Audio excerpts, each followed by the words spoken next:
Bangkok, Thailand is indisputably home to some of the best street food in the world. These are little nuggets of heaven right here. But hidden among tens of thousands of stalls, only 7 have earned a Michelin recommendation, turning tiny stalls and humble alley restaurants into magnets for tourists and foodies from around the world. We decided to try every single Michelin recommended street food stop, but not just that.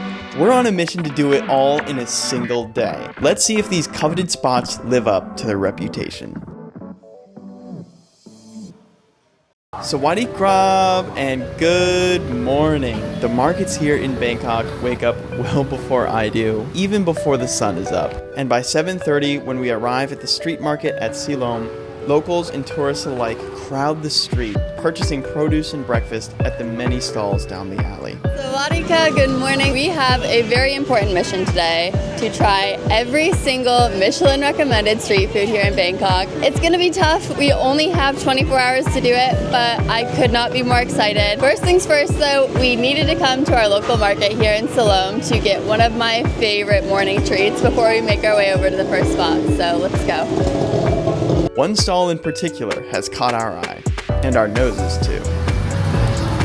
These are patango, originally brought to Thailand by Chinese immigrants in the 1920s, where they are called youtiao in Chinese. Patango are a simultaneously airy and crispy fried dough breakfast street food served fresh here with sweet and condensed milk for dipping. It's mesmerizing to watch them chopped fresh before they bathe briefly in a simmering pot of oil. But sweets are always better in pairs, as they say.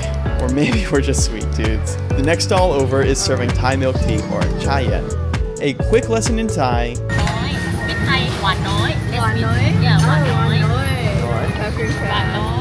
And a perfect blend of tea, condensed milk over copious amounts of ice, and it is finally time to dig in.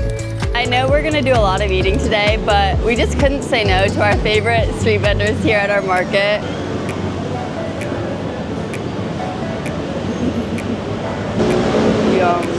These are little nuggets of heaven right here. They are perfectly crunchy and soft and sweet. It somehow is nostalgic, even though I've never had these in my life. Oh.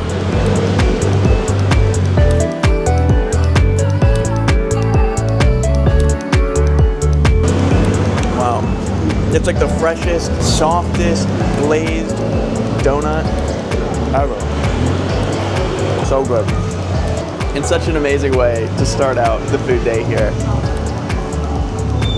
Soft, delicate, light, crispy, and sweet, nuggets of heaven is exactly what they are.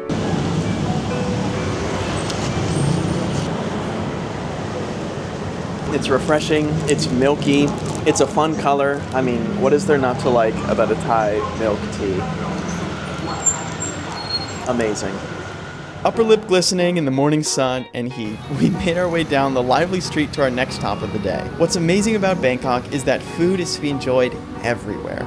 Outside, inside, on the sidewalk, in a restaurant, standing up, sitting on stools. Everywhere in the city is a spot where a meal can be shared and appreciated.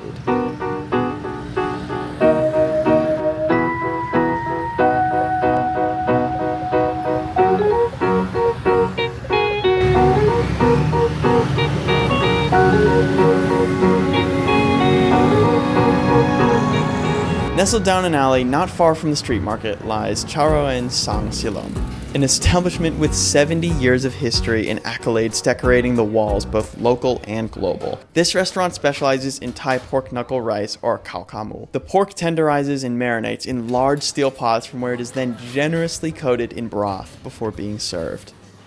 So without further ado, let's give it a try. Whoa, okay, first impressions, this is tender. This is really tender skin on the outside. Wow, that's incredible.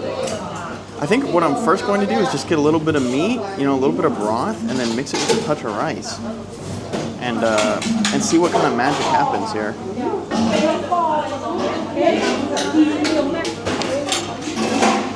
Wow, incredibly tender, and a very rich broth as well that goes with it, along with that just so tender. I cannot emphasize it enough. Meat on the bone there. It's my turn. Oh wait. Oh my god, that skin is so crazy. The fork just dips right into it like butter. Whoa, this is crazy. Wow, that pork just falls right off. I've never had pork like this before, ever. And I haven't even eaten it, but I just know from the texture. Cheers. Wow, that is a rich way to start off the morning. This has to be the softest, most delectable pork I may have ever had. It's slightly sweet. It's really delicious. And the flavor is almost mild. The real deliciousness comes from the texture of the pork and how soft it is. A lot of the reviews say this is a love-hate thing when it comes to eating the skin of the pork here. So without further ado, I'm definitely not a hater. Okay, if you're not a fan of like a slightly gelatinous texture, you're not gonna be a big fan. That's just a fact. But honestly, the flavor is amazing. And once again, just like everything else about this dish, super, super tender. What a treat, folks. Tender, rich, soft, bursting with flavor, this recipe has clearly been crafted and perfected over decades of work. It's clean. Starting off this Michelin adventure on a great note. I mean, how does it get better than this? We'll see. Our next stop, I don't know. I'm super excited about. We'll see. Aroy.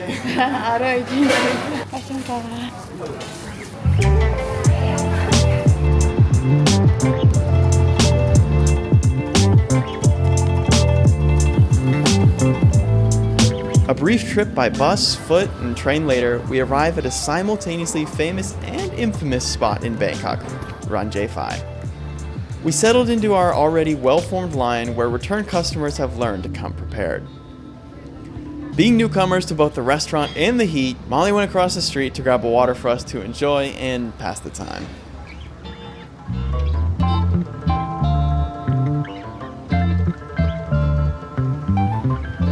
So one of the trickier elements of our 24-hour Michelin adventure is that this place in particular, J5, tends to have a long wait. Some people wait up to 6.5 hours.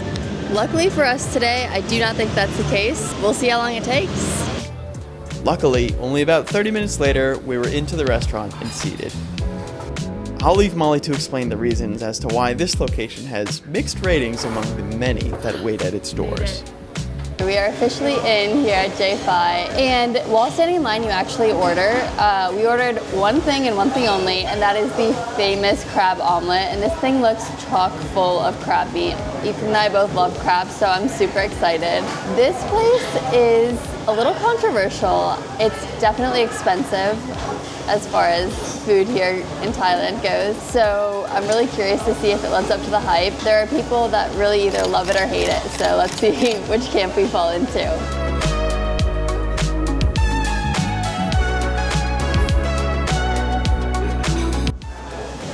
Oh my God, look at that meat.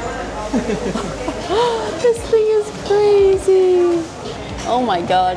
That is some thick crab meat right there. That's just beautiful, beautiful crab meat. Forget that. I mean, delicious. If you like crab, you'll like this. Because even though it says on the menu crab omelet, this is straight crab, baby. Honestly, it's a good thing that we had a little bit of downtime in order to digest and really prepare ourselves for this crab omelet. And what can I say? Crispy crab. Very nice, very nice. Let me get some sauce with that. Honestly, it's a little bland. Am I a hater? No, I honestly. Definitely put a little bit of that red sauce on. It almost tastes like a bit of a cocktail sauce with like a touch of extra spice to it. I don't know, worth the hype? That's tough to say, honestly. Is it worth the hype? Is it worth the 1,500 baht that we're about to spend on this when we could get so many other things? Instead, we just get one crab omelet.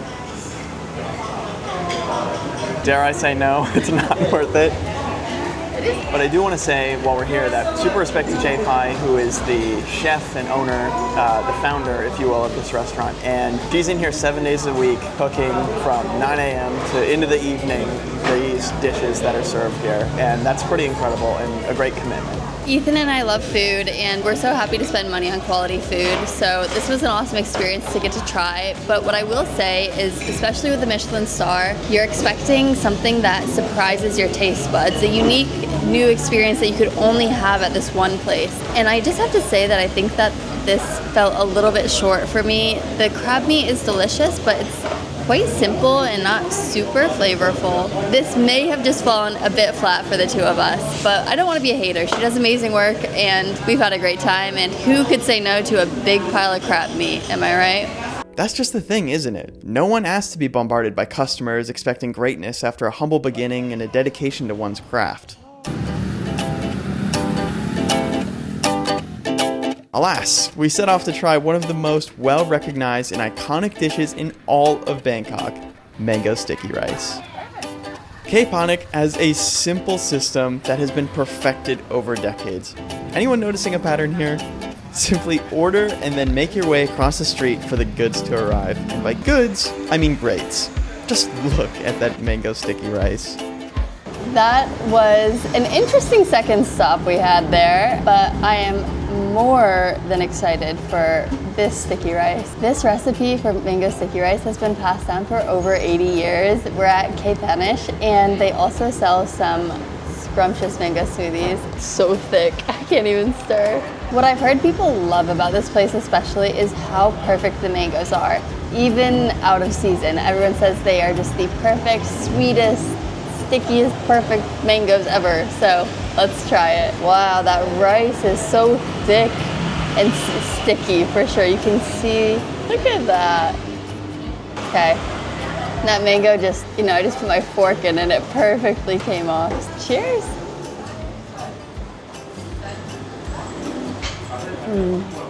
If you watched our 3 days in Bangkok video, you know we tried mango sticky rice then, and I was kind of take it or leave it, It's okay. This is a completely different dish. The rice is warm, it's sweet, it's coconutty, it's salty, and it balances perfectly with this mango, which is perfectly right. Honestly, you can get mango sticky rice on any corner in Thailand, on any corner in Bangkok, but you need to try this one. Michelin got it right on this one. This is out of this world. Oh, Molly's so right. That is so good. What makes this mango sticky rice so different, what's so good, is that the rice just actually is so much more moldy. That's not the right word. Moldy. It really chews really well with the mango, which is also really soft and tender. So that gives it that extra cohesion, I suppose, because you wouldn't normally think rice would go with mango, but when it's prepared in this way, you would be wrong.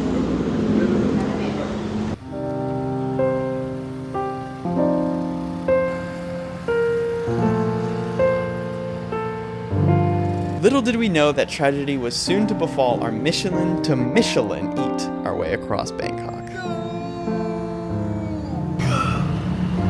Why?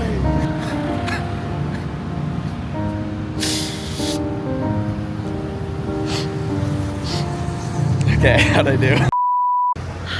We have officially failed the Michelin Street Food Bangkok Challenge due to poor planning. Boonlert Noodle is sadly closed today. But the good news is we actually accidentally tried this noodle place 2 days ago. So we went there and it was amazing. I mean, we'll play back that footage for you real quick so you can get the experience. And do not worry, we will not be giving up and we must complete the challenge. We have to go to all the rest of the places. So next stop, see you there.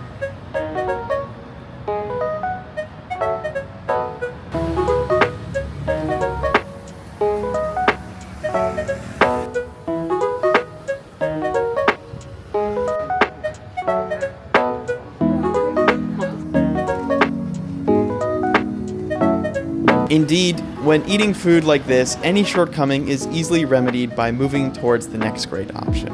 A simple restaurant on a busy street, Tang Sui Hung specializes in many dishes, but today we are after their duck and noodle soup. Simple ingredients blended perfectly together, we caught our breath under whirring fans while enjoying the ambiance from our plastic stool and steel table. Thick noodles covered in broth and duck meat composed a simple yet beautiful ensemble. Well, here we are for our next meal, and I must say this came out piping hot. Service has been really friendly, and it is just stunning. We decided to go with the thick, wide noodles here in this, and it looks so good. And the duck, oh, I bet it's just gonna be so tender. So, oh, that's so good. The broth is really, really quite flavorful, and complements it so well. Yeah, this is amazing. The duck is really nice and tender. Then I actually think the noodles are delicious. They have an excellent texture, very thick. I love like a thick noodle like this. It goes really well with the whole ensemble. This is great. What I'll say is the service here is great. The folks here are really, really nice.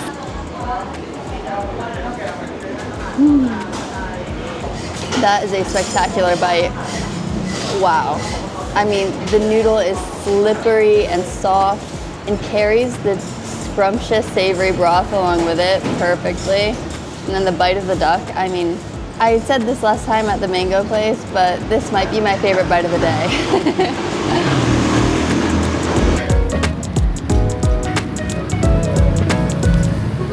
We cleaned that bowl. It was delicious. Our next stop required grabbing a grab, which, by the way, saying grab a grab has quickly become a catchphrase of mine in Thailand. Anyway, nearly in a food coma at this point, we grabbed our grabs slightly out of town to a bustling street vendor, Bananarama 5.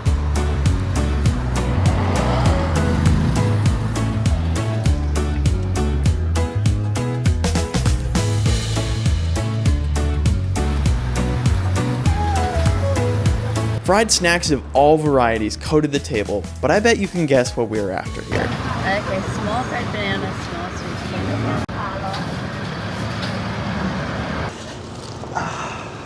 There we go. We're here. Fried Bananarama.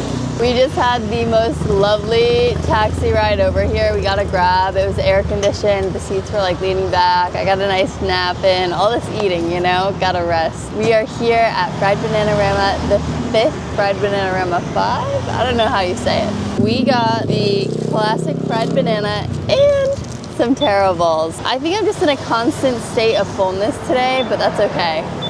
Ethan and I have been talking a lot throughout the day about all of the different spots we visited and the variety, even within the Michelin recommendations, and it's been super interesting. This place is completely outside of the center of the city. It's on the outskirts. It's kind of hard to get here via public transport, so you have to take a taxi basically. But it's really cool to see a different side of the city. Let's dive right in. I feel like we have to start with the banana because, you know, it's Fried Bananarama. So you can tell that it is cut in half and it's so crispy, I can already tell. They're making impression. I've never had a fried banana before, and if it's loud, I'm sorry. We are right on the side of a very busy road. As with many of these establishments, it's all about the street ambiance, baby. Cheers. Wow. Like I said, I've never had a fried banana before. It's really good. I mean, you got the sweet tanginess of the banana, crispy fried goodness, and I think the most underrated element here are those sesame seeds. Give it an awesome nutty flavor. What I will say is it's good, but to be honest, it's not really blowing me away. Like, it's yummy, but is this something super special? I don't know, maybe I'm a hater. It's not bad though. Come here, try it. Why not? It's awesome. The people are really nice. Up next, the sweet potato balls. There's a little gooey center. It's kind of nice. Pretty good.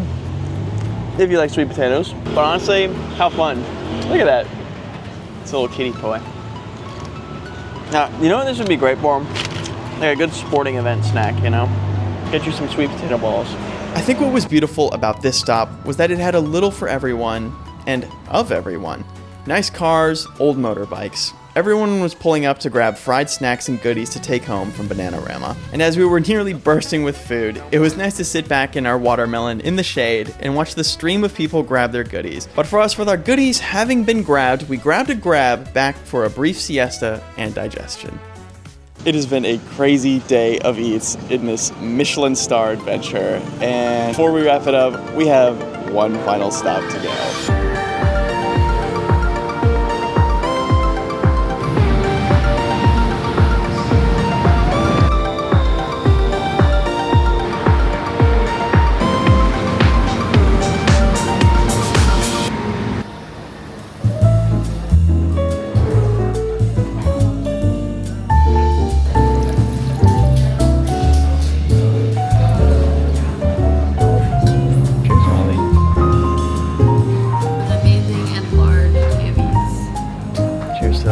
Our final Michelin stop takes us to Samsak Puam, known for its translucent glass noodles served with river prawns or crab.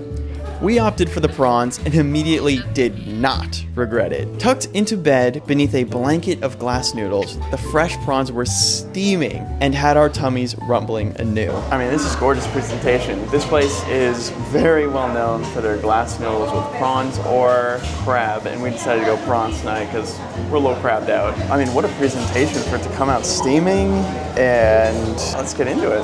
Kind of give it that extra flavor, let these glass noodles soak up this extra flavor that's sitting there at the bottom. Wow. I mean, it's tough to get to these noodles. They're all they're pretty stuck together here. Sorry, I promise I'm not trying to play with my food here. Those are actually delicious. Wow. I mean, these noodles are actually packed with flavor, which is something that you wouldn't expect with a noodle that is translucent, almost clear, and it's just, I'm telling you, it packs a punch of flavor, which, if you know Molly and I, we absolutely love a punch. We love a packed punch of flavor. I love shrimp, I love seafood. Oh my God, wow. That is so garlicky, so flavorful. It has that perfect shrimp umami, you know? I could eat these all day long, and look at that stretch. Oh my God. Now we gotta try this prawn. I mean, it's literally staring me in the face, so. Oh my gosh. It just keeps coming, baby. That thing is huge. Okay, we had to take a brief intermission because it was so hot, but here we go. Oh my gosh, look at that. Okay, here's what I've seen people do online. Don't they suck the head? Did I do it? That's a person. I feel weird. I mean, it's good. It's like shrimpy flavor. I'm not getting too much. Wow. This thing's like a baby lobster. Okay, I gotta dip this in here. Get this nice, scrumptious juice. I mean, does a more perfect bite exist? You tell me. It does not. Best bite of the day right there. Gotta finish it off with a bang. Oh my goodness. Dipping it in those scrumptious juices is like, wow. Molly's been kind enough to share this last bit with me.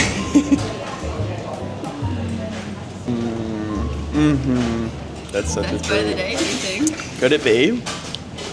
Ooh, I don't know. To me, it's between that and the pork shoulder. I don't know.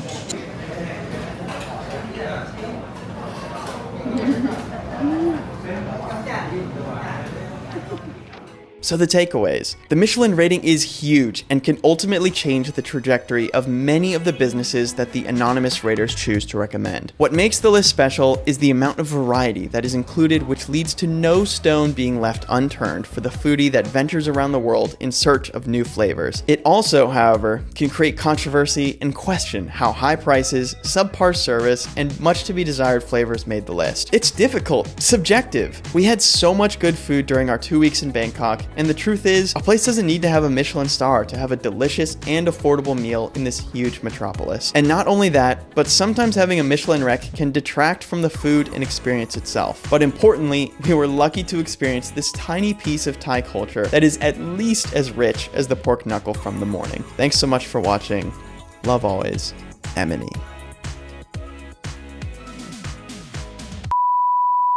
Kind of insane. I've never had a crab omelet before because that's a kind of luxury I never thought I'd get to enjoy.